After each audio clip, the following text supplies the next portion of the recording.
Okay, this is weird. What are these? What are these things? Oh my God! Oh my God!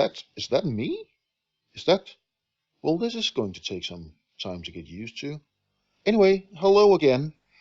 I was thinking that I should follow up the episode on.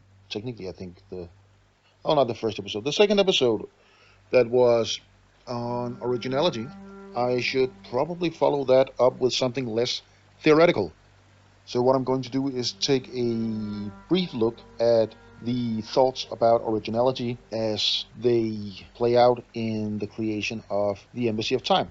The very, very first idea for the Embassy of Time was actually very, very simple. It was only two things combined. I'd already decided that I wanted to write something that went across genres, something that blended things, something that had multiple genres here and there involved. But that's not really a story idea. That's about as deep as saying I want to write a horror story. I want to write fantasy or science fiction or anything like that. No, the real idea came when I was watching old clips of or old episodes of Buffy the Vampire Slayer. Not long before that, I'd taken a look at the newest incarnation. You could actually say that in many meanings of the word. The newest incarnation of Doctor Who. And it just kind of struck me out of the blue. What if Buffy had a TARDIS? For those who do not know what I'm talking about here, either one or the other, Buffy the Vampire Slayer is a vampire slayer. It was originally a movie, later a TV series by Joss Whedon, about a young teenage girl who is the chosen one and has super strength to fight vampires. And it's far better than it sounds. The movie is maybe not, but the series, at least as it gets along, is. It's a very good view of. It's a very good insight into the characters behind these big heroes we usually read about. But that's for another time. I say endure the first season and watch the series. But that's the Buffy part. That's someone who goes out and finds evil and slays it deliberately. Not just someone who's always getting into trouble and has to fight her way out of it, but she actively seeks out problems so that she can fight evil. And the TARDIS is a time machine belonging to the Doctor, a man, I think it's safe to say, who stems from a race of time travelers.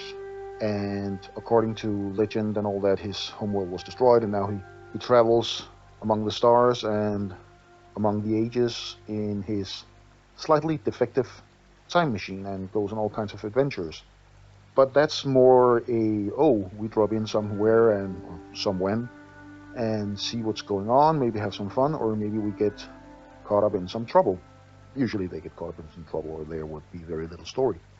So the idea of this monster hunting young girl having access to that time machine I kind of liked that idea. It kind of struck a chord with me. So I basically just sat down and wrote it. And I'm going to get into that in some future episode about writing styles or writing methods. But I started by simply writing the first story along these lines that fell into my head. And it was a very stereotypical kids, young adult piece of fluff fiction, to be perfectly honest. Um, it's not out there anymore. I do have a copy of the print on demand book, but it wasn't something I really started selling. And also, life kind of threw a few curveballs.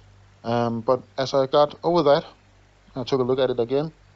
I decided to broaden the idea.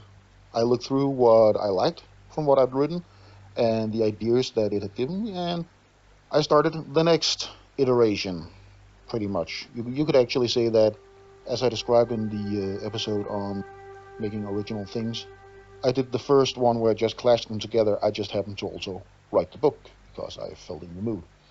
Don't worry, it wasn't a big one. It was a quick write and a small word count.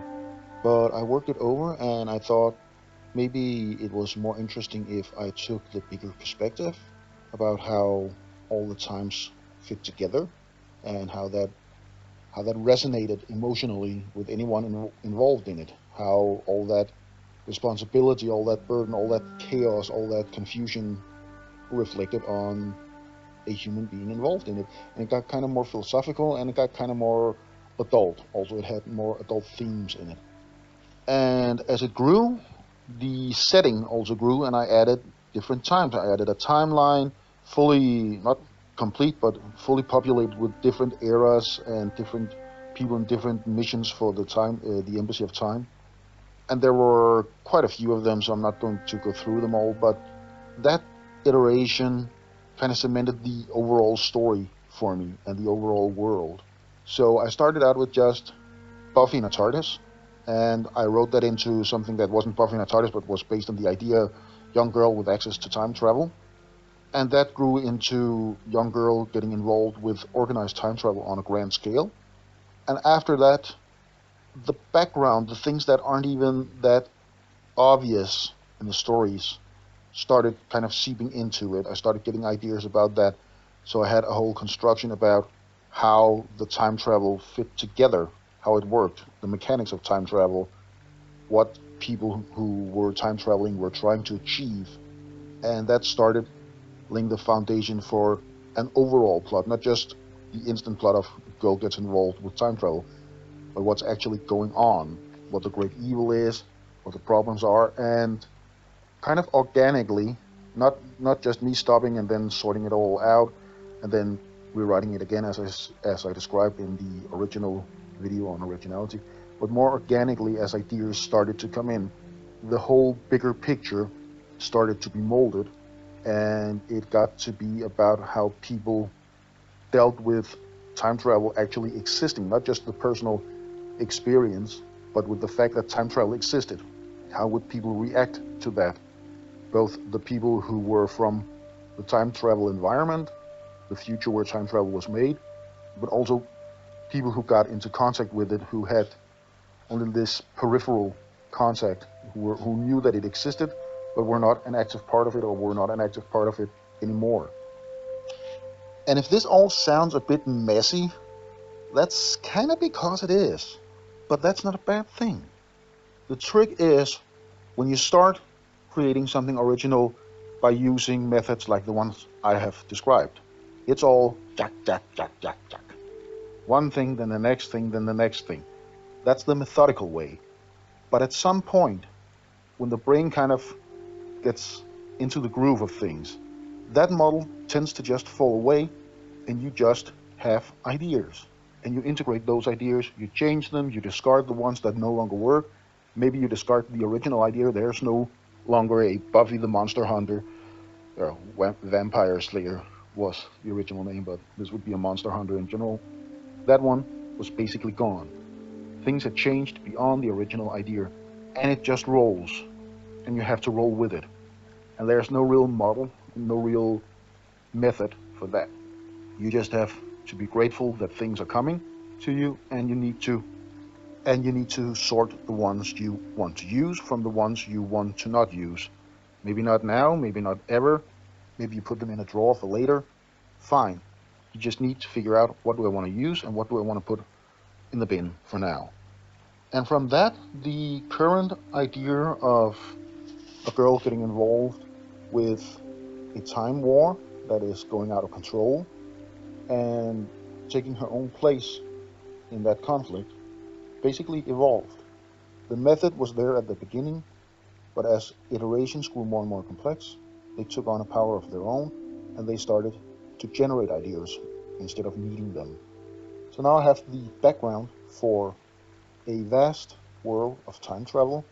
I have the plot for it, and I have a lot of characters. I have all that from just messing around. I did write again and again some things that were aborted along the way, but the first one I talked about that I wrote, kind of lackluster, kind of generic, kind of boring in my opinion, really. I wasn't too proud of it when I read it again. That gave way to another book, far, far longer. That one was actually almost precisely 300,000 words, which anyone who writes or reads a lot or even thinks about word count will tell you that's a bit much. And it was still so crammed with ideas that I simply decided to make it a series. instead of trying to cram the whole thing into far, far, far too little space. I will flesh it out even more using methods much like the one I talked about in the Originality episode, and it should along the way become its own series. So that's kind of how you get things going and what you do when things hopefully do get going on your story idea. And if you'd excuse me, I think now I need to figure out how to use these things or I'll end up poking an eye out. Do I even have eyes? I don't know. Happy writing.